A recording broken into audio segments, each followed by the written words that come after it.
అందరికీ నమస్తే అండి. నారా లోకేష్ గారి యువగలం పాదయాత్ర ముగిసింది.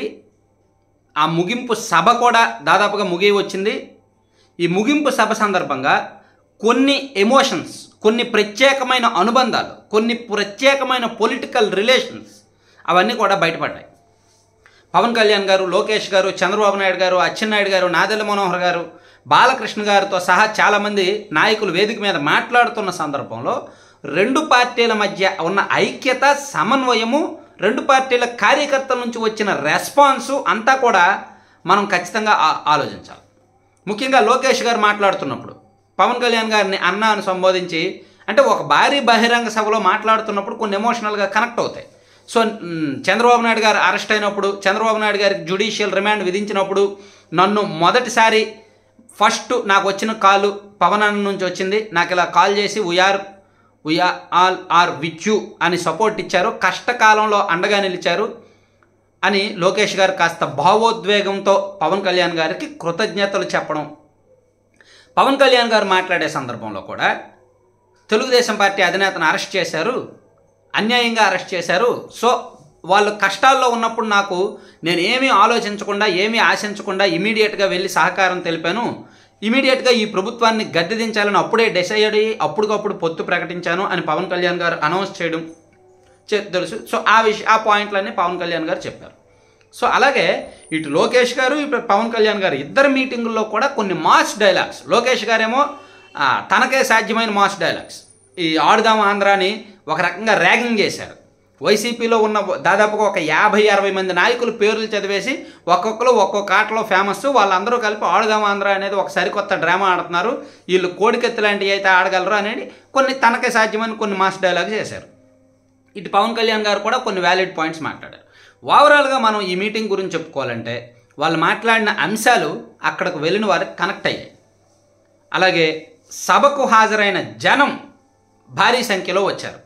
దాదాపుగా 5 నుంచి 6 లక్షల మంది. అంటే వెన్యూ ఎదురుగా ఉన్నది 3 నుంచి 4 లక్షల మందే ఉంటారు.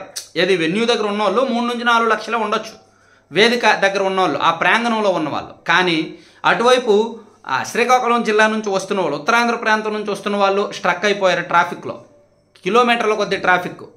ఇటువైపు వైజాగ్ నుంచి వెళ్తున్న వాళ్ళు, వైజాగ్ సిటీలో ట్రాఫిక్ ఉందంట, వైజాగ్ నుంచి పోలిపల్లి వరకు మొత్తం ట్రాఫిక్ ఉందంట. సో ఈ ట్రాఫిక్లో ఇరుక్కుపోయిన వాళ్ళు కూడా 1,00,000 మందికి పైగా ఉంటారని అంచనా. సో ఓవరాల్గా తెలుగుదేశం పార్టీకి అంటే తెలుగుదేశం పార్టీ చరిత్రలో ఎన్నో భారీ బహిరంగ సభలు నిర్వహించారు.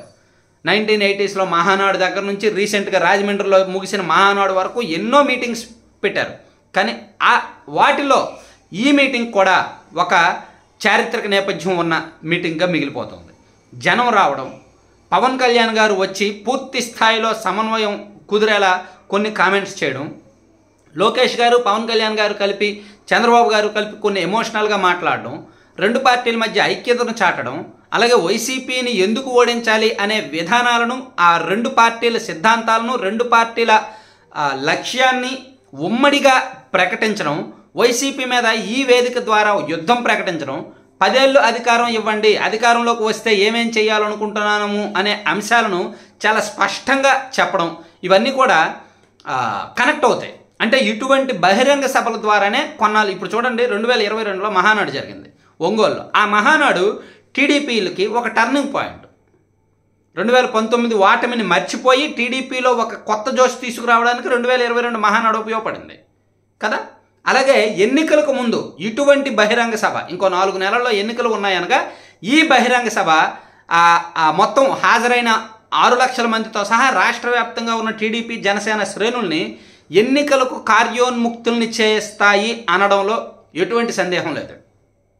సో ఇటువంటి మీటింగే, ఇటువంటిదే కావాలి. ఇది ఒక కసరత్తు మీటింగ్ అనుకోవచ్చు. ఎన్నికలకు సిద్ధం చేయడానికి రెండు పార్టీలు కలిసి ప్లాన్ చేసిన ఒక భారీ మీటింగు భారీ స్థాయిలో చేశారు, అనుకున్నట్టుగానే సక్సెస్ అయింది. సో రెండు పార్టీలకు ఇది మంచిదే. Thank you.